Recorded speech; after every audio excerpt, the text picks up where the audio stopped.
Olá pessoal, nessa nossa segunda aula falaremos sobre o pedido de acesso à informação, os seus procedimentos e prazos, as possibilidades de recurso, algumas particularidades e também como se dá o acompanhamento da execução da Lei de Acesso à Informação no âmbito do Ministério Público do Distrito Federal. Quanto ao pedido de acesso a informações, quem é que pode oferecer esse pedido? Quem é que pode requerer o acesso à informação? Qualquer particular, seja pessoa física ou mesmo pessoa jurídica, independentemente de se tratar de uma empresa, de uma associação, enfim, qualquer particular pode requerer acesso à informação e por qualquer meio legítimo. A lei é clara nesse sentido. Então, como que o pedido de acesso à informação pode ser formulado? Por qualquer meio legítimo. A ALAI estabelece que os órgãos e entidades precisam viabilizar também a possibilidade de formulação desses requerimentos por meio da internet. E a resolução 89 vem dizer, do CNMP, vem dizer que os ministérios públicos devem disponibilizar um formulário eletrônico para a realização dos pedidos de acesso à informação, sem prejuízo da possibilidade, sim, de o interessado apresentar um pedido físico perante o SIC.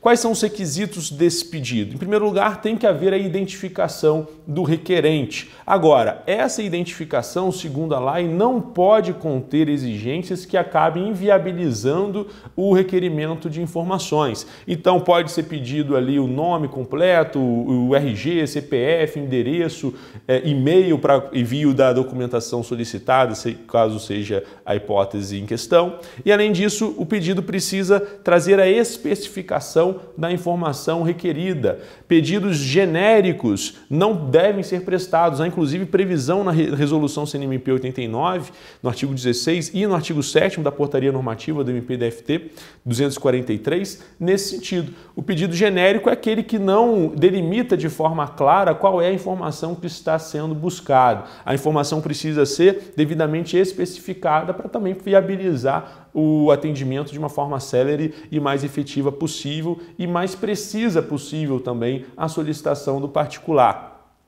Quais são os requisitos negativos, os demais requisitos negativos? Já vimos o genérico. Pedidos desproporcionais ou desarrazoados. Pedido desproporcional é aquele que irá impactar de forma excessiva no trabalho da unidade administrativa.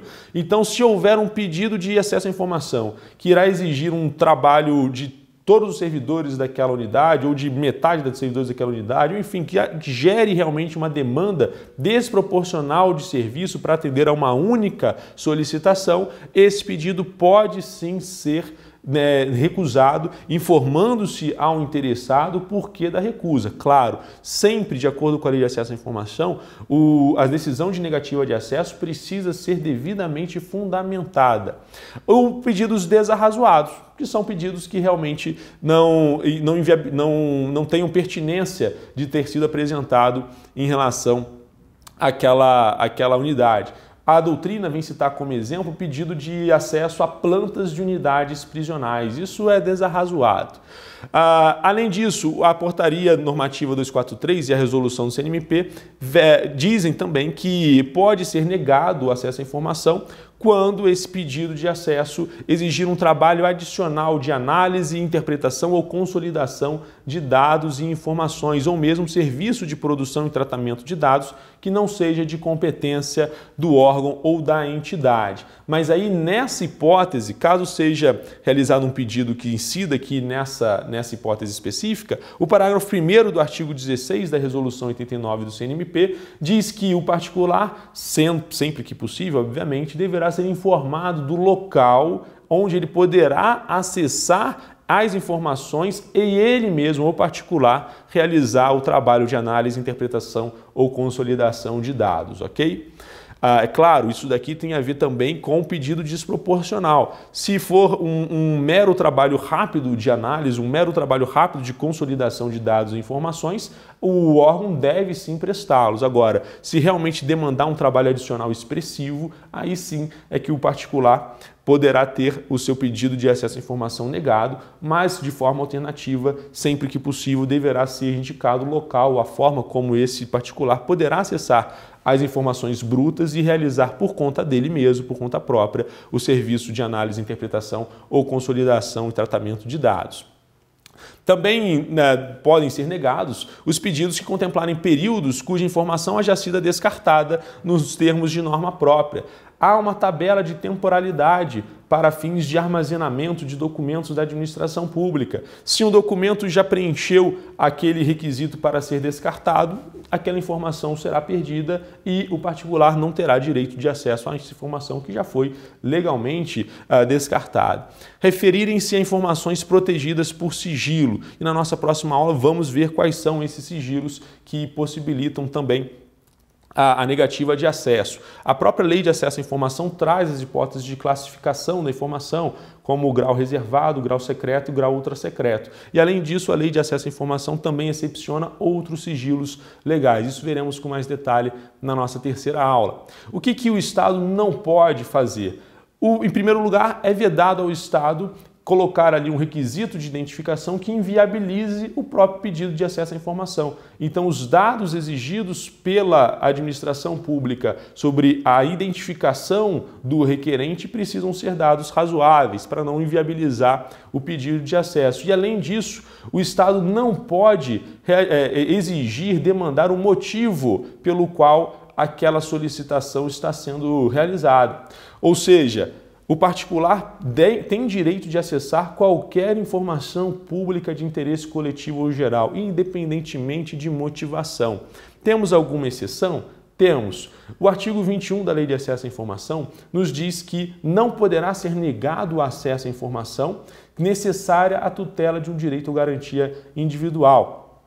Nessas hipóteses, ainda que a informação tenha sido classificada como reservada, ou como secreta, ou como ultrasecreta, o particular tem direito a acesso a essa informação para realizar a sua defesa do seu direito, fundamental. E aí, nessa hipótese, como há uma cláusula de restrição de acesso, o particular sim deve explicar o motivo pelo qual quer ter acesso a essa informação considerada sigilosa pela Lei de Acesso à Informação.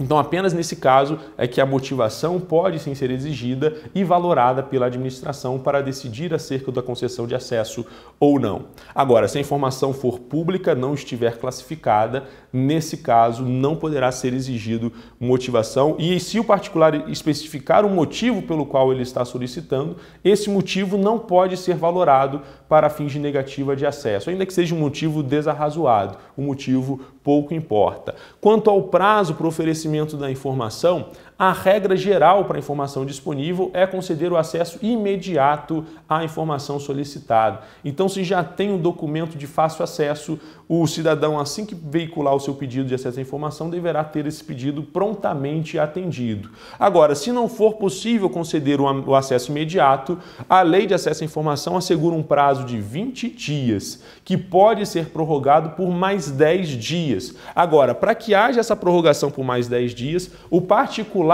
tem que ser cientificado dos motivos determinantes dessa prorrogação. Então, dentro do prazo de 20 dias, não precisa justificar nada para o particular. Agora, vai ultrapassar os 20 dias, haverá necessidade de mais 10, o particular precisa receber a informação de que esse prazo está sendo prorrogado com a fundamentação devida. Quais são as possibilidades de resposta além desse acesso imediato? Indicar a data, o local e o modo para consulta, reprodução ou certidão. Identificar as razões de fato ou de direito da recusa total ou parcial, e aí nesse caso de negativa de acesso, o particular tem direito a acessar a decisão com a sua devida fundamentação, bem como de receber informações sobre as instâncias recursais. E informar que não possui a informação. No caso, estaríamos diante de uma informação inexistente. Dizer que a informação é inexistente é uma resposta satisfativa também. Ela não existe, não tem como ser prestada. É diferente de negativa de acesso. Ou indicar o órgão ou entidade que a detém ou reencaminhar o pedido ao órgão ou entidade cientificando o interessado. Algo muito importante de ser frisado aqui, pessoal. Sempre que a informação solicitada estiver disponível em um link na internet, não basta dizer, a título de resposta, que a informação pode ser consultada no sítio eletrônico do MPDFT. diz regras, de acordo com a regulamentação da Lei de Acesso à Informação, o ideal é que quem estiver respondendo o pedido de acesso à informação indique de forma clara qual é o link específico que contém a informação solicitada.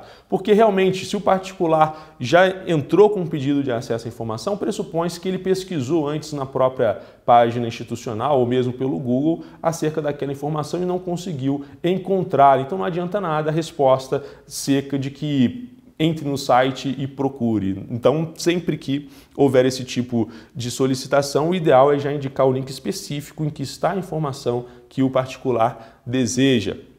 Agora, se a informação estiver disponível em um formato digital, a resposta pode sim ser encaminhada em formato digital, a não ser que o próprio particular peça para receber de outra forma. E aí, nesse caso, se houver necessidade de reprodução, de envio de cópias, os custos poderão ser repassados para o particular, mas a gente falará sobre isso com mais profundidade daqui a pouco.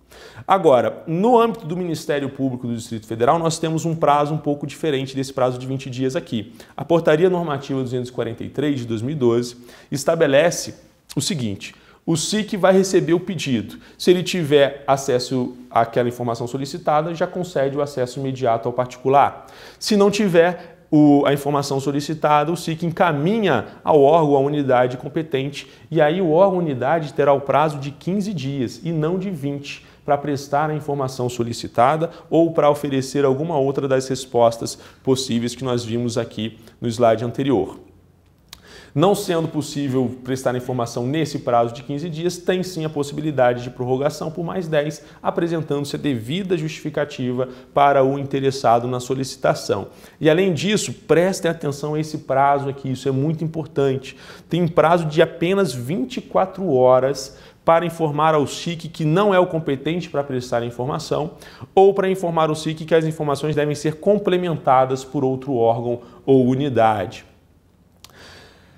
É dever do Estado, pessoal, garantir o direito de acesso à informação por meio de procedimentos objetivos e ágeis, de modo transparente e claro, em linguagem de fácil acesso. E aqui é importante nós termos a atenção ao contexto sociocultural do interessado. A doutrina fala em linguagem cidadã. Exemplos aqui no quadro para vocês.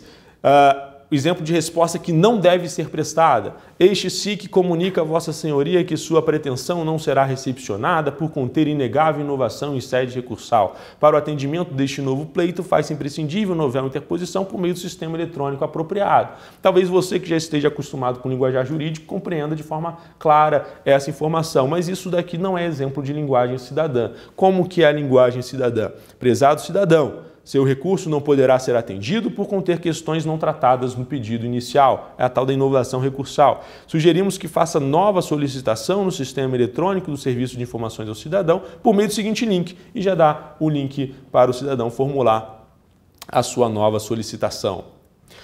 Quanto ao custo do serviço, a regra geral é que o fornecimento, a busca da informação é gratuita. Somente pode ser cobrado do particular eventuais custos dos serviços e materiais para reprodução de documentos. No Brasil, portanto, a própria Lei de Acesso à Informação diz que o serviço de busca e de localização da informação não pode ser cobrado. Em outros países, esse custo pode sim ser cobrado do cidadão. Na Irlanda, há uma cobrança pelo serviço de localização da informação, há uma cobrança também para cada recurso apresentado pelo particular. Na Inglaterra, também é viável a cobrança do serviço de localização da informação.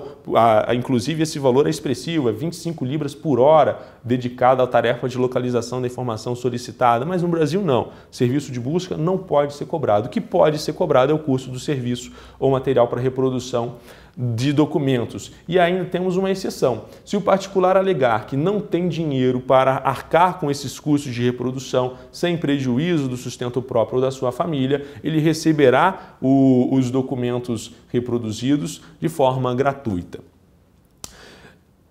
Se houver a negativa de acesso à informação solicitada, a administração deve disponibilizar o inteiro teor da decisão, necessariamente fundamentada por certidão ou por cópia ao interessado, de preferência por cópia. Quando que poderá ser utilizado certidão de acordo com a atual estado em que se encontra a lei de acesso à informação. Quando dentro da decisão houver informações sigilosas também, aí pode ser extraída uma certidão que reproduza a negativa de acesso evitando o fornecimento da informação sigilosa propriamente dita. E se for por cópia, nesse caso, deverá ser devidamente tarjada a parte que contém informação não acessível.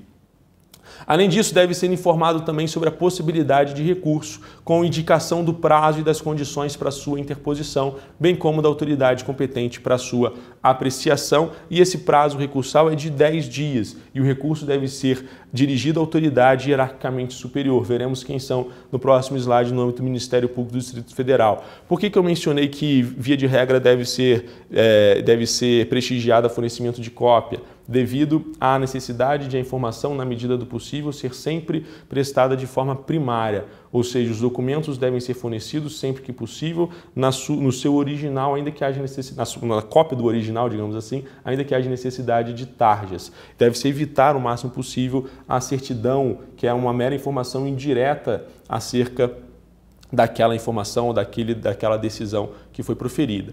No âmbito do MPDFT, a portaria normativa 243 vai nos dizer que a autoridade hierárquica para fins de recurso de negativa de acesso à informação será o Procurador-Geral do Ministério Público para as unidades de assessoramento e administrativas a ele diretamente vinculadas. Então, sempre que uma unidade de assessoramento ou administrativa vinculada ao PGJ negar acesso à informação, o recurso vai ser dirigido ao Procurador-Geral. Quem recebe esse recurso é o SIC, nós já vimos isso em outros slides. O SIC processa esse recurso e encaminha, dirige para o Procurador-Geral. O Diretor-Geral para as unidades administrativas a ele diretamente vinculadas e o Conselho Superior do MPDFT para os demais órgãos e unidades não incluídos aí nos incisos anteriores. E caso a apreciação do recurso refira-se à classificação, reclassificação ou desclassificação de informações sigilosas, caberá recurso ao Conselho Superior do MPDFT. Então, sempre que a negativa de acesso for por se tratar de um documento de acesso restrito, ou então um documento classificado como ultrasecreto ou secreto, e o recurso versar sobre um pedido de desclassificação, ou seja, o particular diz: olha, essa informação não deveria ter sido classificada dessa forma. O recurso vai ser dirigido ao Conselho Superior do Ministério Público do Distrito Federal nos termos da portaria normativa e nos termos da Resolução 89 do CNMP também.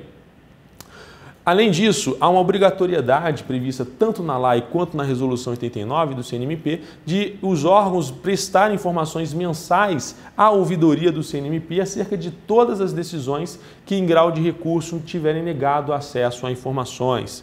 E ainda assim, quando em grau de recurso o acesso à informação tiver sido negado, ainda há a possibilidade de o particular se dirigir ao CNMP por meio de um procedimento de controle administrativo para ter acesso a essa informação. E em caso de urgência, caso seja urgente o fornecimento da informação, o relator do procedimento de controle administrativo no âmbito do CNMP poderá apresentar o pedido aí em mesa para julgamento na primeira sessão plenária subsequente.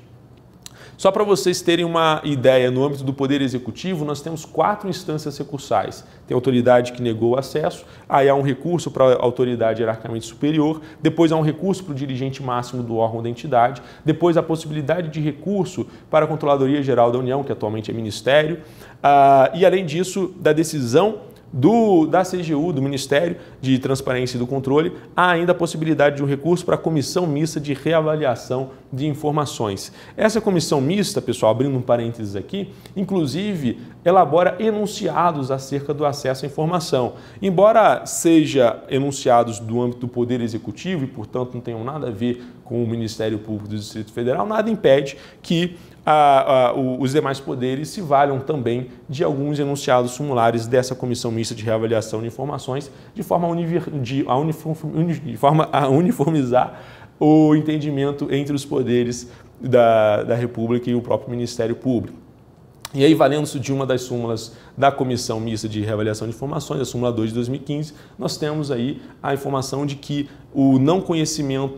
pode haver sim o não conhecimento de parte do recurso que representar inovação do pedido em fase recursal. Então, se o cidadão pediu acesso à informação X, teve o acesso negado, apresentou um recurso reafirmando a necessidade de acesso à informação X e ainda pediu de quebra o acesso à informação Y, esse pedido, essa parte do recurso referente ao pedido de acesso à informação Y poderá não ser conhecido, tá bom? E aí o particular deverá ser informado da necessidade de formalização de um novo pedido de informação para essa informação Y aí. Isso é uma decorrência lógica do próprio sistema, não dá para pedir em primeira mão o acesso à informação a uma instância que é recursal. Algumas particularidades, pessoal. Em relação a pedido de relatório ou gráfico que demande trabalho adicional, já havia mencionado com vocês que a resolução do CNMP nos assegura a possibilidade de oferecer ao interessado o local de acesso, a designação de uma data específica para que ele tenha acesso às informações por meio das quais ele próprio irá realizar o trabalho de interpretação e consolidação ou tratamento desses dados. E quanto à parcela dos dados com restrições de acesso, pessoal, ressalta aquela questão de fornecer de preferência a cópia do documento original devidamente tarjado nas partes que sejam sigilosas em prol da primariedade da informação, que está previsto no artigo 7º, inciso 4º da Lei de Acesso à Informação. Diz lá o parágrafo 2º, quando não for autorizado o acesso integral à informação, por ser ela parcialmente sigilosa, é assegurado o acesso à parte não sigilosa por meio de certidão, extrato ou cópia com ocultação da parte sob sigilo. Essa cópia com ocultação da parte sob sigilo é que tem sido prestigiada na maior parte das vezes em prol da primariedade da informação. Lembrando, pessoal, que devemos ter muito cuidado com as tarjas digitais.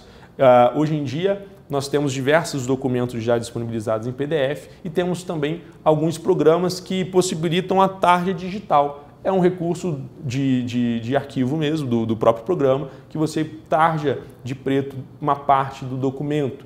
Essa tarja digital, pessoal, é de fácil remoção, por meio de mecanismos próprios também, de softwares que conseguem realizar a remoção dessa tarja inserida diretamente em um programa de computador. Então, qual que é o ideal, pessoal? Quando estivermos diante da necessidade de tarjar algo, imprime o documento, tarja na mão mesmo, com fita isolante ou com caneta preta e escaneia novamente o documento já tarjado, porque aí sim haverá dificuldade de retirar essa tarja, não teria como retirar essa tarja que pode ser realizada por meio de programas de softwares específicos, ok?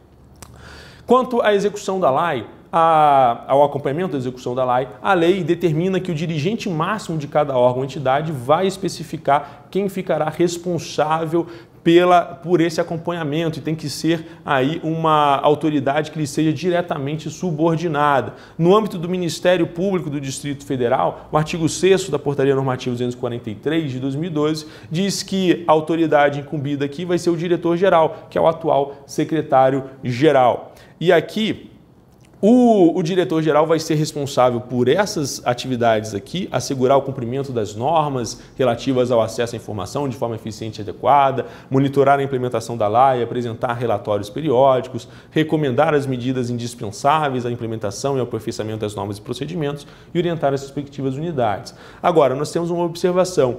A responsabilidade pelo fluxo do pedido de informação encaminhado pelo SIC às unidades ou a órgãos administrativos do MP recairá no ocupante do cargo de secretário executivo ou na chefia da unidade administrativa quando aquele não existir. Então, sempre que o SIC não prestar imediatamente a informação ao cidadão e encaminhar o pedido de informação a uma unidade, quem ficará responsável pela tempestividade desse fluxo de informações vai ser o secretário executivo ou a chefia da unidade administrativa quando aquele não existir, sem prejuízo, por óbvio, do acompanhamento do prazo pelo próprio SIC, conforme nós já vimos também. Na nossa próxima aula, falaremos sobre as informações pessoais, a classificação da informação em reservada, secreta e ultrasecreta e veremos também os outros sigilos legais. Até lá!